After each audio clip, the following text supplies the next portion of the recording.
안녕하세요, 뉴스반장입니다. 별로 신경 쓰지 않아요. 거의 저를 까는 사람들은 대부분 대깨문이기 때문에. 대깨문들은 사람이 아닙니다. 벌레들이에요. 아버지를 잘 만나 법망을 요리조리 빠져나가는 법꾸라지 아들이 있습니다. 이 법꾸라지는 일반적으로 구속 또는 강한 처벌을 받아야 하는데요. 아버지가 대한민국 국회의원이라는 이유로 매번 솜방망이 처벌을 받아왔습니다. 검찰이 알아서 기고 있는 거죠. 대체 이게 몇 번째인지 모르겠습니다. 이 정도의 상습범이 번번이 법망을 빠져나와 큰 소리로 대한민국 행정부와 사법부를 비웃는 모습을 보노라면 화가 치밀어 오릅니다. 검찰이 장제원 국힘당 의원 아들 장용준에 대해 또다시 불기소 처분했습니다.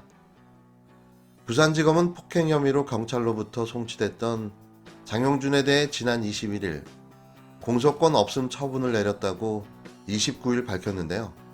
장 씨와 일행 A 씨는 지난 2월 26일 오전 1시께 부산 진구 부전도서관 인근 도로에서 행인 B 씨를 향해 욕설을 하고 폭행을 한 혐의를 받고 있습니다. 경찰은 현장 CCTV 등을 확인한 결과 장 씨와 A 씨가 폭력을 휘둘렀다고 판단해 지난 14일 검찰에 송치했는데요. 하지만 검찰이 공소권 없음 처분을 내리면서 장 씨는 재판장에 서지 않게 됐습니다. 검찰은 장 씨에 대한 공소권 없음 처분 이유와 A에 대한 처분 결과 등에 대해서는 공개할 수 없다는 입장을 밝혔습니다. 검찰의 이런 대응은 무척 이례적인데요. 다만 검찰은 피의자가 사망했거나 공소시효가 지난 경우 피해자의 고소고발이 취소됐을 때 공소권 없음 처분을 내린다고 밝혔습니다. 그러니까 합의를 봤다는 이야기인 건데요. 전날 장 씨는 자신의 SNS에 2주 전에 검찰에 송치됐고 공소권 없음으로 사건이 종결됐는데 내 앨범 발매 하루 전에 뉴스 기사를 푼다? 참 재밌는 나라라고 적은 메시지를 공개하기도 했는데요.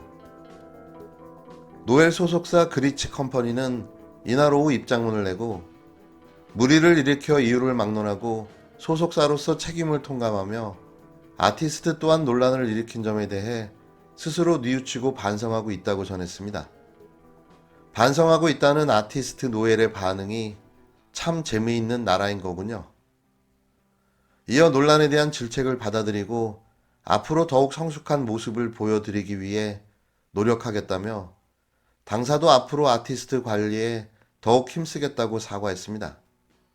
하지만 정작 사과해야 하는 사람은 노엘 장용준과 그의 아버지 장제원 국힘당 의원일 텐데요. 아직까지 모르쇠로 일관하고 있는 이 두 부자의 작태를 보고 있노라면 역시 부전자전이라는 생각을 지울 길이 없습니다.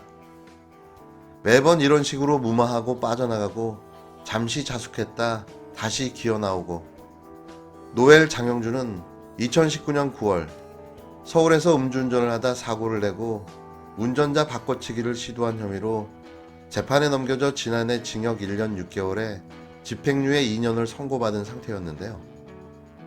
집행유예 기간 중 범죄를 저지르면 가중 처벌된다는 건 누구나 다 아는 사실이죠. 그런데 장용준은 뻔뻔스럽게 또 범죄를 저질렀고 역시 검찰은 또 이를 눈감아주고 넘어간 거죠. 이런 애가 커서 뭐가 될까요? 안 봐도 결과는 뻔하지 않습니까? 벌써 3년이나 됐네요. 예. 정몽주 전 의원과 제가 특수이해관계. 특수관계이라 이 사안에 대해서는 제가 말을 제대로 항상 할 수가 없었는데 이제 무죄로 대법원 확정이 났으니까 몇 마디만 간단하게 하자면 판결문 1심, 2심 다 구해서 자세히 읽어본 분들이 얼마나 되겠어요? 거의 없죠. 예. 그리고 그 전체 정황 디테일 하나하나 아는 분들은 또 얼마나 되겠습니까? 거의 없죠.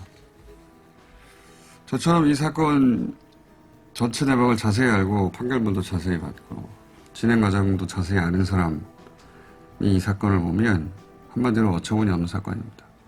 판결이 나서니까 하는 말이에요. 저는 많은 사람들이 정봉주 전 의원에게 사과해야 한다고 보는데 아무도 사과하지 않을 거라고 보고, 적어도 다른 사람 몰라도 이 기사를 처음 쓴 기자는 저는 개인적으로라도, 공개적으로는 필요 없어요. 개인적으로도 가서 사과해야 한다고 봅니다. 해서는 안 될 일들을 했다. 그 내용에 대해서는 제가 언급하지 않겠습니다. 예. 언젠가 전후 사정을 자세히 얘기할 때가 올지 모르겠는데 알고 보면 어처구니 없는 사건입니다. 미투 의혹을 보도한 프레시안 기자들의 명예를 훼손하고 무고한 혐의 등으로 재판에 넘겨진 정봉준 전 의원에 대해 대법원이 29일 무죄를 확정했습니다. 이날 정 전 의원은 입장문을 내고 온갖 수단을 다 써서 저 정봉주에게 미투 누명을 씌우려 했지만 그들의 거짓은 저 정봉주의 진실을 이기지 못했다며 그들의 미투 누명 씌우기는 결국 거짓말이라고 지적했는데요. 그는 무죄를 받긴 했으나 삶은 만시창이가 됐다. 지옥의 문턱까지 갔다 왔다며 살아남기 위해 진실을 밝히기 위해서 온 힘을 다했다고 소회를 전했습니다. 정 전 의원은 MB에게 짓밟혀 감옥에 gat히고 정치권에서 밀려난 지 10년, 거짓말 미투의 함정에 빠진 4년, 그 14년간에 갇혔던 칠흑 같은 어둠의 터널, 아무것도 할 수 없는 제 현실에 절망했다고 말했는데요. 이어 전 세계 정치인, 유명 인사 중에 거짓말 미투 누명에서 유일하게 살아남았다며 이제 세상으로 나가겠다고 밝혔습니다. 그는 그간 겪었던 고통을 발판 삼아 반드시 필요한 곳에 서 있겠다며 다시 받은 인생, 이 고귀한 삶을 세상을 비추는 데 헌신하겠다. 이제 두 번 다시 실망시키지 않겠다고 전했습니다. 한편 정봉주 전 의원의 변호를 맡았던 김필성 변호사는 이날 페이스북에 이 사건은 어느 언론이 쳐올린 서버를 검찰이 기획해서 스파이크로 꽂은 사건이라고 적고는 아마 그 언론이 처음부터 검찰 같자고 시작한 것은 아니겠지만 결과적으로 검찰이 이 사건을 쏠쏠하게 써먹을 수 있도록 만들어줬다고 꼬집었는데요. 그는 결국 이 사건 때문에 김어준 총수는 SBS 프로그램에서 하차해야 했고 뉴스공장으로 재계하기까지 고생을 무지해야 했다. 지금 김어준 총수의 입을 막기 위해 모두가 진영을 가리지 않고 온갖 노력을 다하고 있는데 사실 이 사건이 김어준 총수에게 가장 큰 위기였다며 김어준을 공중파에서 퇴출시키는데 성공했기 때문이라고 지적했습니다.